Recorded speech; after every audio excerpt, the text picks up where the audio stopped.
Hola, bienvenidos y te soy... Que no. Hola, bienvenidos y te soy sincera podcast. Un podcast que pasa la voz a mí. 3, 2, 1, go.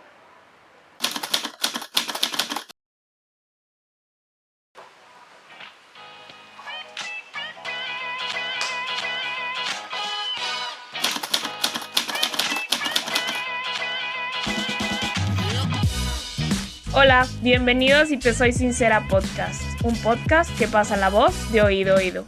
Yo soy Ashley Delgado y me encanta aprender de todo aquel con el valor suficiente para contar su historia. Para mí todo el mundo tiene algo que contar y, más importante, algo que aportar al mundo.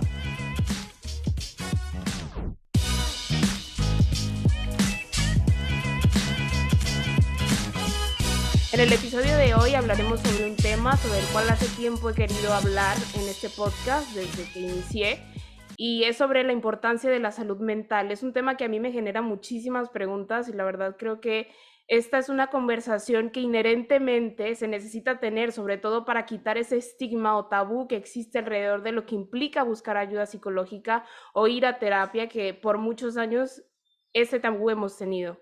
Hoy en día se ha normalizado un poco, sin embargo existen muchas dudas, como ya lo dije anteriormente, de este tema.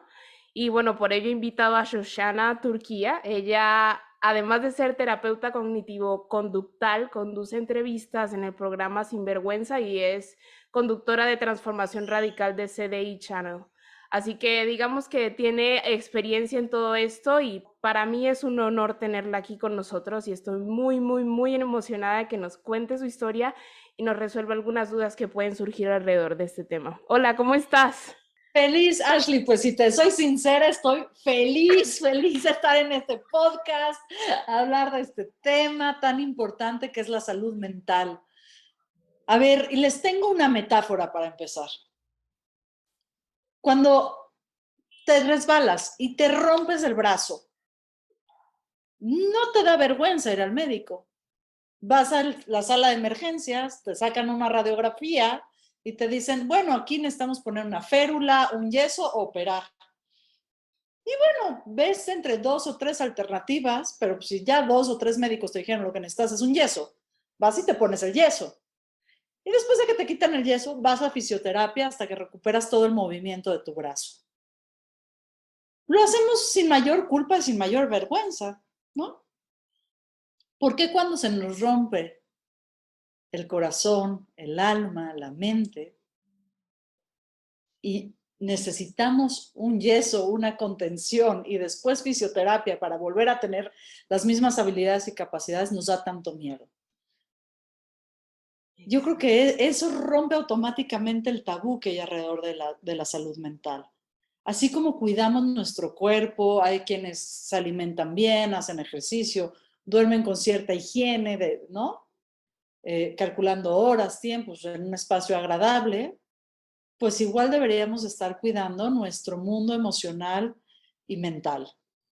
Claro que sí, porque es que la gente no lo ve así, pero es 50-50. La salud física es igual de importante como la salud mental y por eso es que estamos aquí, por eso es que estamos abriendo este espacio de difusión y me gustaría, Shoshana, empezar preguntándote cuál es tu interés o por qué iniciaste a incursionarte en estos temas sobre la conducta del ser humano, y sobre todo para difundirlos, de dónde vienen esas ganas tuyas por querer generar ese cambio en estos ámbitos.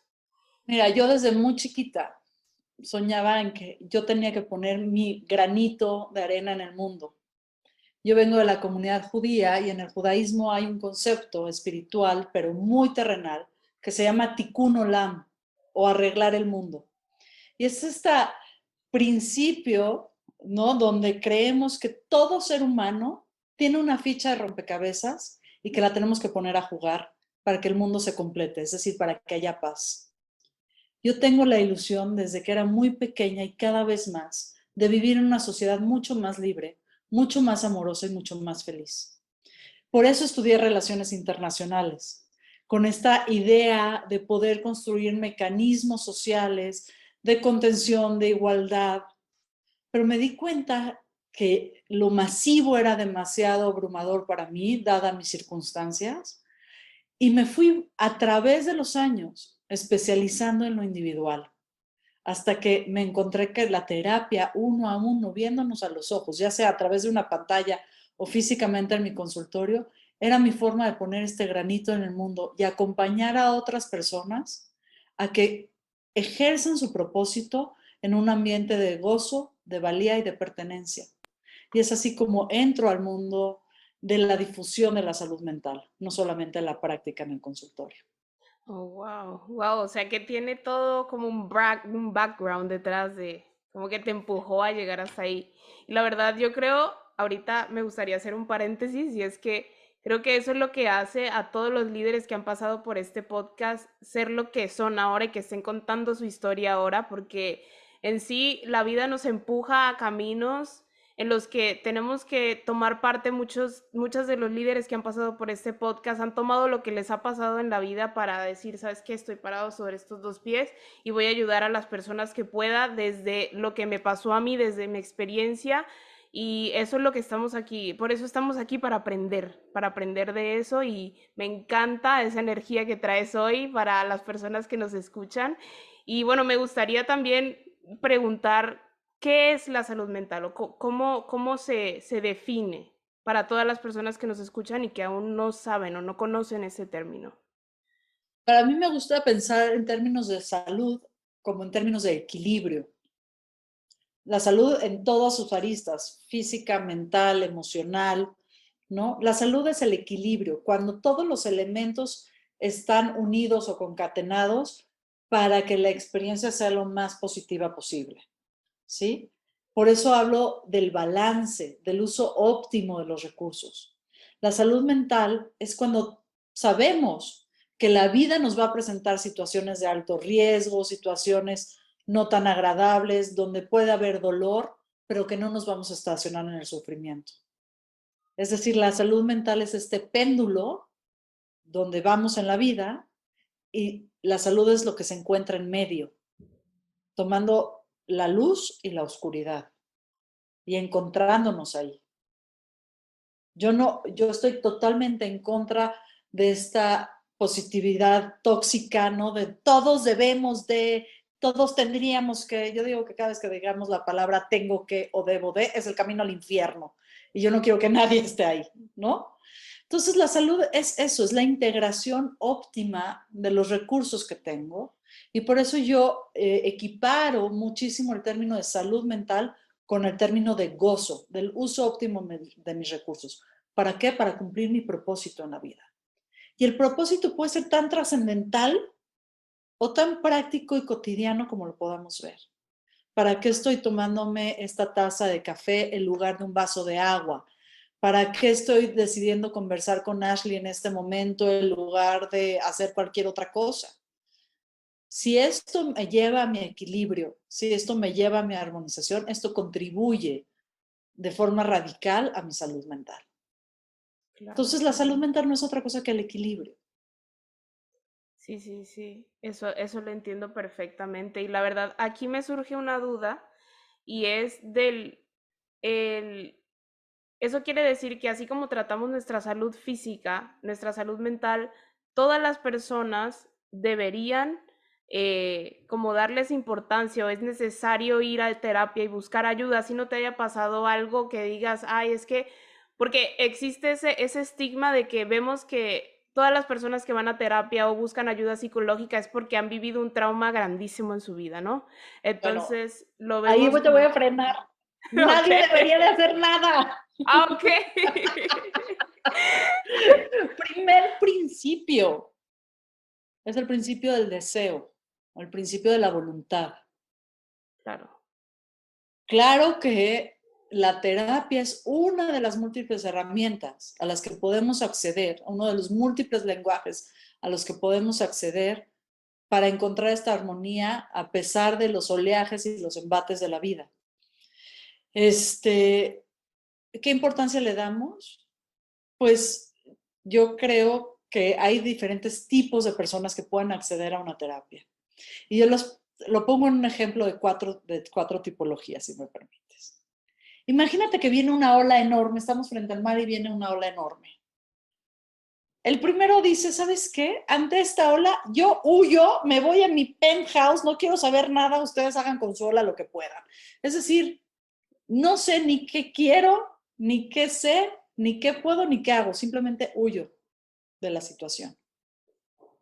La segunda persona dice, ¡ah! ¡Ahí viene la ola! ¡Increíble! Tengo mucho deseo de surfear la ola.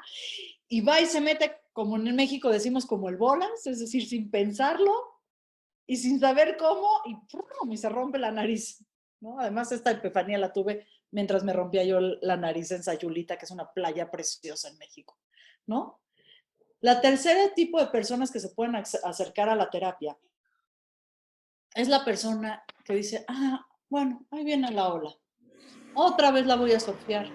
Es decir, sabe cómo, tiene las herramientas, lo hace, pero no tiene ganas. Está harto de estar surfeando las olas. Y finalmente, el último, el tipo que podemos mencionar de quien se puede acercar a un proceso terapéutico, es la persona que ve la ola y dice, quiero, sé cómo y voy a seguir aprendiendo, tengo las herramientas y entonces me meto.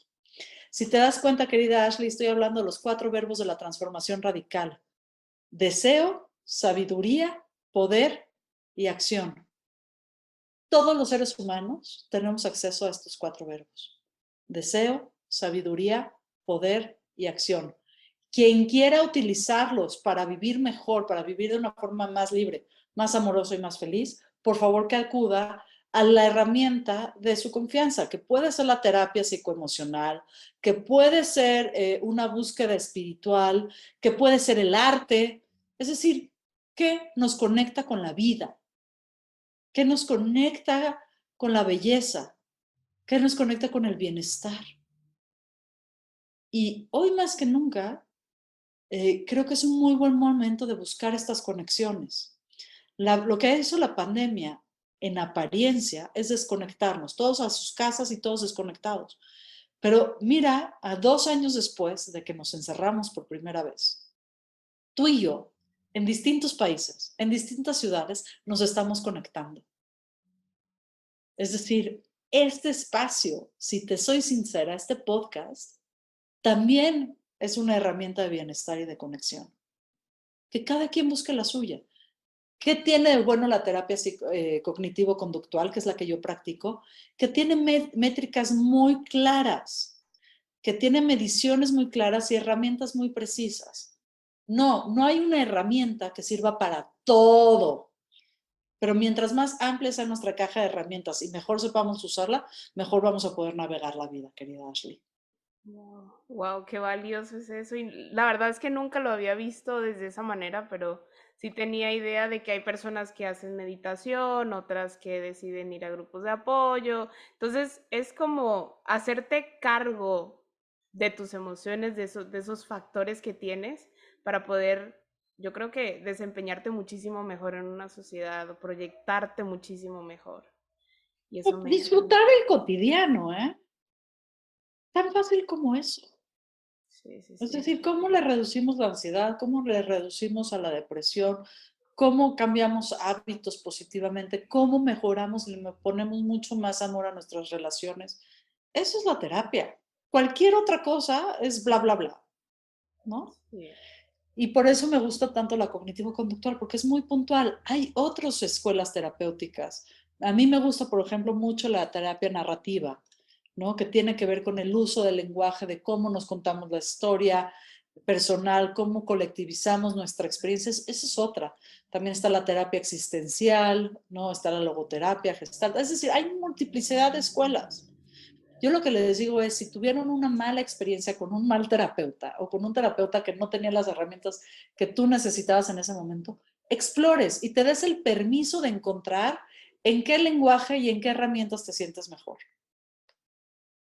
Sí, exactamente. Y algo que surgía mucho es que, como dices tú, desde que nos encerraron en pandemia, empezó como este positivismo tóxico de que tienes que sanar, tienes que sanarte a ti mismo, tienes que sonreír todos los días, decirle sí a la vida. Y la verdad es que estuve checando unas de las cifras y la magnitud de personas que se identificaban con trastorno de ansiedad, depresión, subió muchísimo.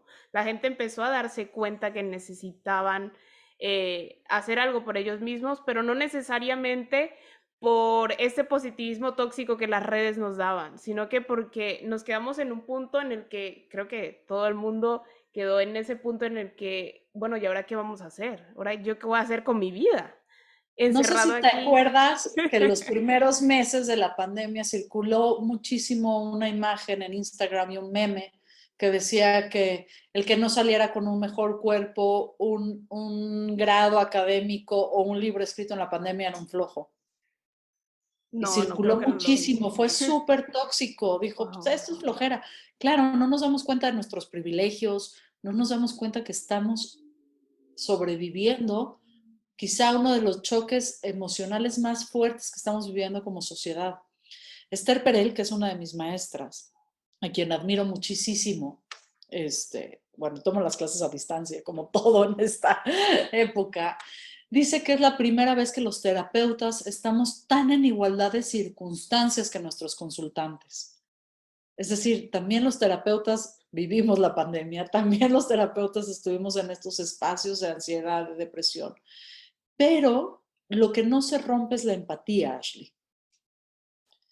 Los terapeutas tenemos que dejar la soberbia de los antiguos modelos terapéuticos donde el terapeuta tenía toda la verdad y sabía absolutamente todo, a un espacio de frente, de horizontalidad, de respetar la experiencia de quien consulta y acompañarla a cumplir la agenda terapéutica de quien consulta, no del terapeuta.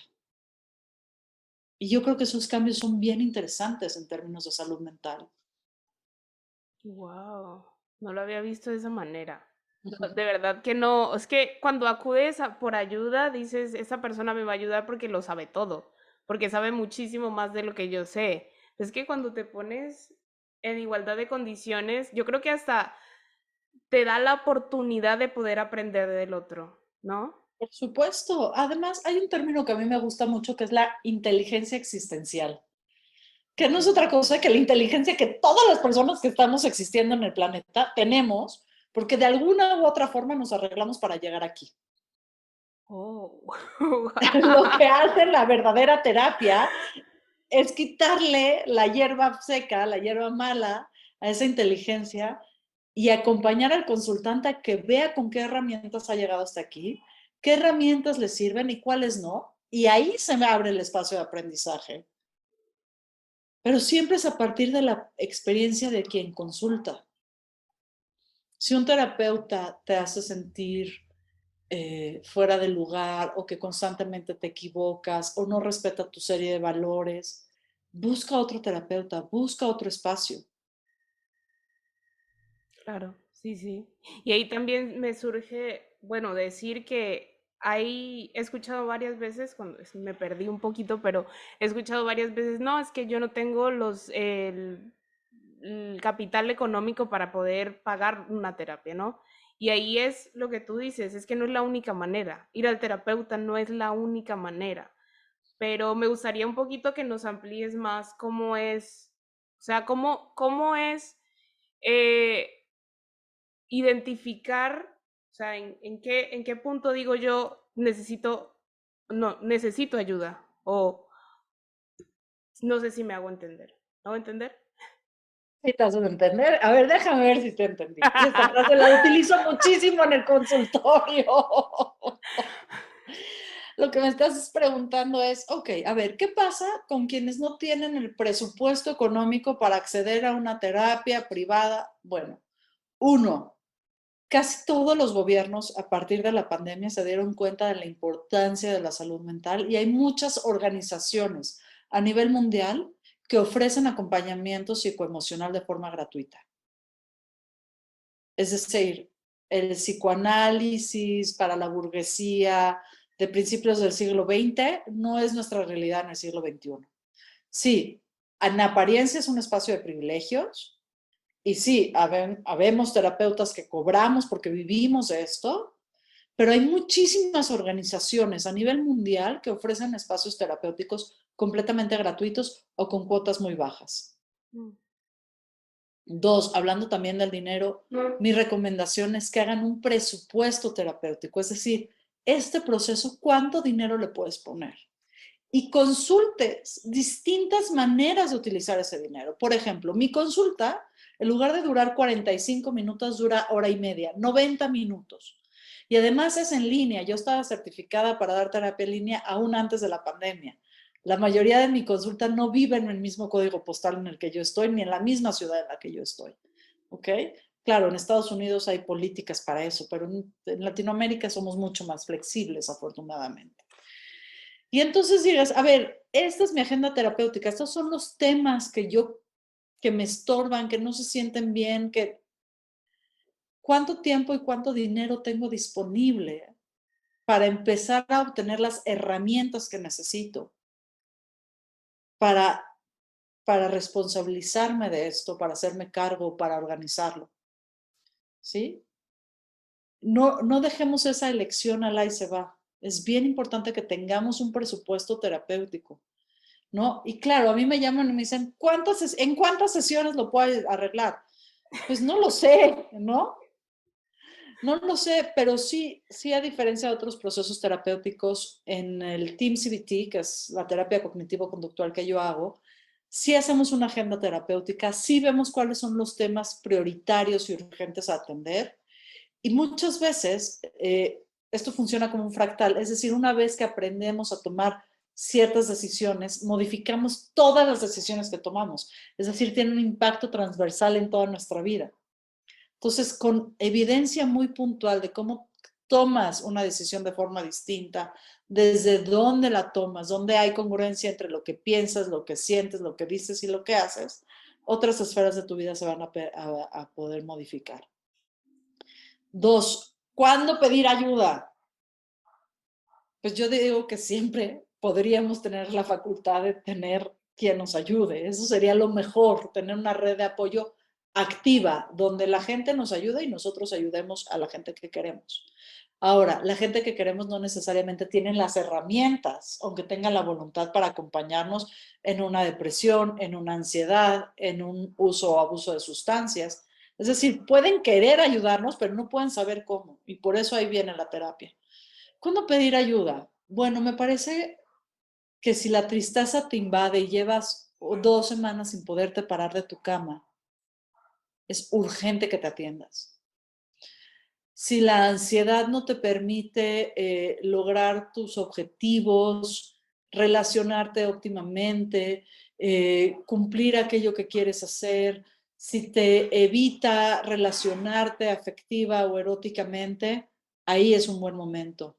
Si puedes identificar que tu uso de sustancias se está convirtiendo en abuso, en dependencia o en adicción, es otra buena opción. O si sientes que tus vínculos afectivos no necesariamente están tan bien, que hay mucha violencia o hay tristeza o te sientes mal al relacionarte con tal o cual persona, que pueden ser tus padres, tus amigos, tus hermanos, profesores, pareja, etcétera, ahí los terapeutas podemos acompañarte a que tomes mejores decisiones.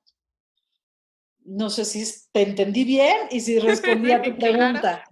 perfecta, la respondiste perfecto, sí, claro, claro, y la verdad me parece súper, súper importante todo esto que dices, porque la verdad es que nunca entendemos cuándo es qué, cuándo es, hasta dónde mi cuerpo me da, hasta dónde mis emociones, hasta dónde tengo que llegar para poder decir, bueno, aquí es el momento y tengo que pedir ayuda. O sea, nunca sabemos cuál es ese límite.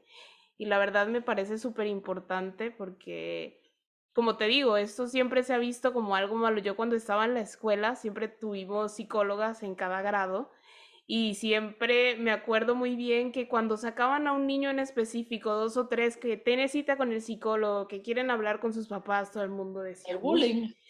eso es muy malo, ¿qué le pasó? Debe estar pasando por algo muy, muy profundo.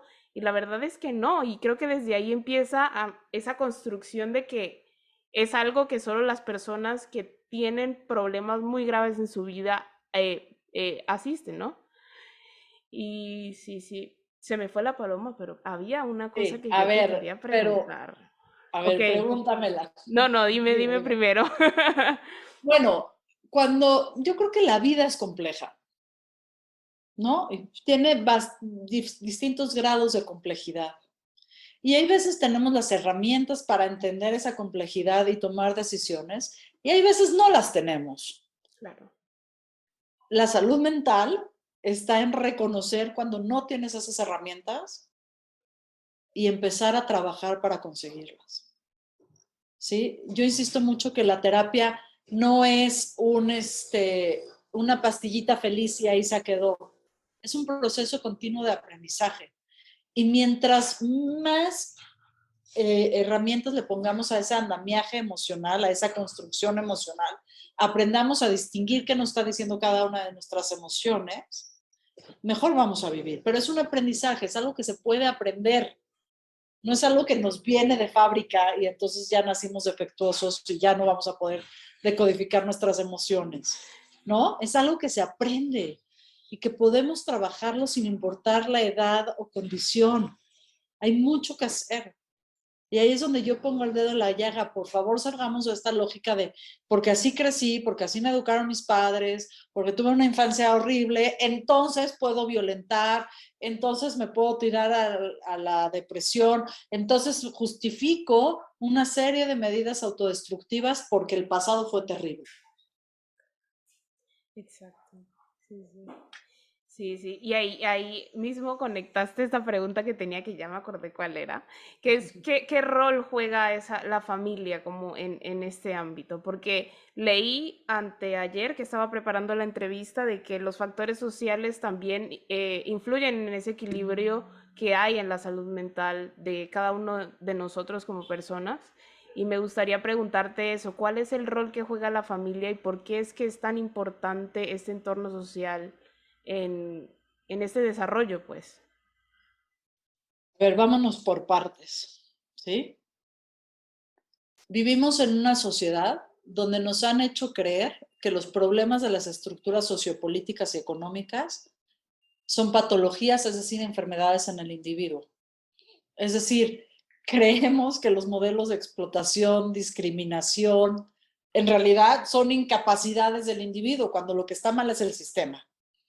Entonces, cuidadito en ponernos etiquetas de enfermedades individuales cuando las estructuras son violentas, son explotadoras o discriminadoras. Yo hablo muchísimo del síndrome del impostor, que es otro gran tema que después hablaremos, ¿sí? Que justamente se ha patologizado a quienes la padecen, pero si la padecen 7 de cada 10, el problema no es el individuo, es el sistema. Dos, en Latinoamérica la familia está súper romantizada, es decir, la familia es el seno de la comunidad, de la sociedad y de la nación. Y lo que no nos damos cuenta es que las violencias principales que vivimos las personas son infamiliares. En México, país número 1 en feminicidios, en asesinato de mujeres. ¿Quiénes las asesinan? Sus parejas, sus padres, sus hermanos, el tío. Altísimos índices de abuso sexual en contra de niñas y niños. ¿Quiénes lo ejercen? Los familiares, los cercanos. Es decir, ¿qué rol juega la familia? Este núcleo primario que debería de ser de protección, de cuidado, en realidad se vuelve un aspecto terrible. También son los lugares primarios de explotación, de discriminación y descalificación, porque venimos de sistemas político-económicos y sociales que en lugar de poner la colaboración como principio fundamental de vida, la hemos confundido y ponemos la competencia como elemento fundacional. Y aquí hay una reflexión enorme que les invito a tomar. La familia es fundamental, debería ser este lugar que nos nutre, que nos llena de amor propio, que nos enseña a vincularnos afectivamente. Pero si no lo es, lo mejor es terminar esa relación y generar vínculos afectivos sanos con otras personas. Es decir, no se vale justificar la violencia, el abuso o la muerte porque es el tío, el abuelito, el padre o el novio. Aguas con eso, Por eso en América Latina tenemos tanta violencia en contra de las mujeres y los niños, porque creemos que el título de familiar le da cualquier justificación al agresor y estamos protegiendo a los agresores y no a las víctimas. Claro, o lo ponen como en un pedestal, como que no puedo hacer eso porque es mi familia, ¿no? Es mi Ujú. familia, yo no puedo denunciar, no puedo hablar, no puedo quejarme. Y la verdad es que no, no, y como tú dices, nos quebrantan desde que estamos chiquitos y hay que entender que si se necesita como cualquier cosa tóxica en la vida, si necesitas soltar, suéltalo. Ahora, por eso este espacio es tan importante, porque uno no puede soltar y quedarse sola a la deriva. Necesitamos redes de apoyo y contención, Armar, redes de claro. apoyo, de cuidado, de cariño y de contención. Sí, yo tengo mucho cuidado de no hacer sentir a las víctimas también responsables de que están siendo víctimas. Las mujeres se salen de circunstancias de violencia cuando pueden. Hay veces la dependencia económica, social o incluso porque tienen a los hijos atrapados, ¿no? Los padres hombres, estas mujeres no se pueden salir de los círculos de violencia. Y además decirle, tú estás ahí porque no tienes la valentía, no te atreves a salirte, me parece súper poco empático, ¿no? Salirnos, sí, soltar también. ¿En dónde? En un entorno, en una red que te contenga, que te acompañe a volver a recuperar las 4 autonomías con las que yo trabajo. Autonomía económica, autonomía emocional, autonomía erótica y autonomía espiritual. Y nosotras, las mujeres que estamos fuera de esa relación violenta, creo que tenemos una corresponsabilidad de conectarnos, como tú y yo en este momento, Ashley, de abrir esa conversación, de hacer redes de apoyo y decirles a las otras, yo te creo, yo te acompaño, vamos juntas. Se necesita una comunidad para cambiar una comunidad. Claro, exacto. Y más importante, no juzgar, como tú dices, ser empáticos.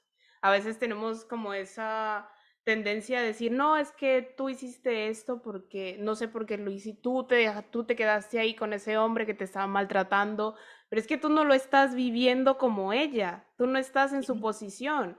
Y el hecho es que para crear estas redes de apoyo, obviamente se necesitan personas que estén dispuestas a entender la historia del otro, aprender y a, como te digo, no juzgar, ser empático. Y poner los recursos ahí. ¿Cuál es la clave? Creo que hay que abrir las puertas y ponerle una trave a la puerta para que no se pueda cerrar y esperar a que la otra persona cruce. No podemos cruzar por quien está viviendo en un ciclo de violencia ahorita, porque no sabemos los riesgos reales de una intervención. Pero si estamos escuchando que una vecina está siendo violentada, que una compañera en la universidad no accede a su grado académico porque la está explotando sexualmente el profesor, si vemos que algún compañero en el trabajo está acosando a una amiga, hay que decirle, oye amiga, yo estoy aquí, Te veo. observo estoy muy al pendiente de tu situación y cuando sea tu momento, cuando tú te sientas segura, yo te acompaño a salir. Y el acompañamiento tiene una responsabilidad muy grande porque no se trata de mandar un mensajito en el Instagram o en el WhatsApp, no se trata nada más de darle 2 palmadas en la espalda. Es un proceso largo. Salir de situaciones de violencia es un proceso que requiere mucho acompañamiento y hay muchas instituciones, muchísimas organizaciones que están poniendo muchísimos recursos, talento, dinero, espacio para hacer este acompañamiento. Y mientras más utilicemos esas organizaciones, mayor atención les vamos a poner y más fuertes vamos a ser entre todas. Tengamos paciencia a quien todavía no entiende, tengamos paciencia con quien todavía no se puede salir del ciclo de violencia y abramos los espacios de conversación como este, Ashley, abramos nuestros corazones a la empatía y abramos la capacidad de imaginar sociedades más libres, más amorosas y más felices. Mi apuesta es que sí se puede y que tenemos muchísimo trabajo por delante. Mujer, me encanta y me fascina oírte hablar primero y oír que digas esto y que las personas estén escuchando, que entiendan que sí, es que desde ahí empieza el cambio, desde ahí ahí estás poniendo tu granito de arena. Escuchando este podcast estás poniendo tu granito de arena para generar ese cambio en la sociedad que de verdad se necesita. Y bueno, lastimosamente ya vamos cerrando con esta entrevista, pero me encantaría quedarme horas hablando contigo. Yo encantada, querida Ashley, si te soy sincera, me la estoy pasando bomba contigo. Siempre repites el título del podcast, me fascina, me fascina. Pero bueno, ustedes ya la escucharon. La realidad es que es súper importante, como venimos diciendo desde el inicio, darle la atención a la salud mental como a la física, porque como lo dije anteriormente, son 50 y 50. Y en sí determina la manera en que interactuamos y nos desarrollamos en el ámbito social, cultural, económico también. Creo que es vital que los medios de comunicación informen sobre esto, porque por eso mismo estamos abriendo estos espacios, ya lo hemos dicho varias veces, un espacio al diálogo, uno, para generar conciencia y dos, para desmitificar, mostrando los problemas de salud mental desde un punto de vista positivo y no excluyente. Así que gracias, mujer, gracias, Shoshana, primero por ser esa líder que a través de los canales de difusión y de su trabajo activo en la sociedad ayuda a hacer conciencia y sobre todo a darle la importancia que se merece a estos temas. Pues muchísimas gracias a Ashley. Te agradezco que abras esta red de comunicación. Yo quedo dispuesta para que hablemos de este y otros temas. Y recuerden, si se sienten con ansiedad, si no están logrando sus objetivos, si les cuesta vincularse afectivamente con otras personas, si ven que sus hábitos no necesariamente les están llevando a un presente cómodo, satisfactorio, en bienestar, acudan a su terapeuta de confianza, acudan a las instituciones. Yo creo que entre todas y entre todos vamos a poder un poquito más. Claro que un sí, poquito mejor.